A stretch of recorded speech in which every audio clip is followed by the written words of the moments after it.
Well, let's turn a little bit to American soccer, and in particular the U.S. men's national team and how far it's come. And you mentioned your work with the federation. Correct me if I'm wrong here, but I think we owe a debt of gratitude to Thomas Rongen for kind of being on the forefront when it comes to identifying and I guess courting dual nationals. We talk so much about dual nationals now when it comes to this national team. It's a real part actually of, in this case, Greg Berhalter and his staff's job is to go out to recruit and, to sit on couches and do all that kind of stuff. But back in the day, again, correct me if I'm wrong, but you were already thinking about this and already putting together types of lists and identifying players here. So take us through why you saw that kind of coming around the corner and where it has progressed to today. It first started with Klose. Klose chose to play for was it West Germany, or did he go to the I can't remember, but at that time there were 3 or 4 pretty big names that had dual citizenships, and these were big countries. Spain, I think, Brazil, and Germany was involved in that. And in our conversation with the technical staff, which would then start with either Bruce Arena, Bob Bradley, or Jurgen Klinsmann, those were the 3 head coaches that I worked under. Well, you could take the '98 World Cup where I was the assistant coach with Steve Sampson as well. I said to Sunil, we might want to look at that. And there was a great reluctance by U.S. Soccer, then Flynn, Sunil, and even some of the head coaches that felt that would be a very fine line. How do we do that?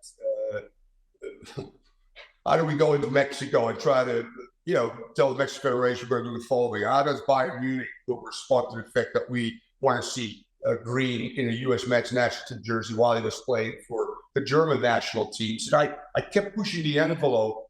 And ended up with 400 plus players within a 4-year span. And of those was as young as 16. Jonathan Brooks, when I first saw him with Jerome Kiesewetter, Walter Boyd, who were at Victor Berlin in 2007, 2008, and all the way to Boyd, who was already at that time old enough to play for the senior national team. And I would give that information to the respective head coaches and let them make decisions. And from that 400, I'd narrowed it down myself based on video analysis or based on the fact that I traveled to those places for several reasons. 1, to see them in training. 2, in practice, but more so, were they really dedicated to play for this country? That was a double-edged sword. And I'm telling you, if I look back at it now, Sean and Alex, I might have been the one that created a huge rift that eventually came to pass after the Mexico game in Columbus, when Klinsmann one day changed the system and Bradley and Jones are going crazy, and all of a sudden losing Costa Rica, and then the division between German Americans and true Americans. And I'm a great advocate of player development, American player development. I feel firm about that. If I look back at it, I might have done it a little bit differently, quite frankly, because I think we ended up with a few players that were more mercenaries than that they cared about the crest legs. And I want to somewhat apologize for that. Although one great example that people, I think, misinterpret is that John Brooks, who is an introvert but cares very much about this country, has gotten somewhat of a bad rap. There were 2 or 3 other guys that I knew very quickly, basically said I had a much better chance to go to the World Cup with the U.S. than with the German national team, for instance. Well, that makes it much easier for us to be able to blame you then. If that's what you'd like, no problem. I'll take it. No, yeah, absolutely. You like that clip?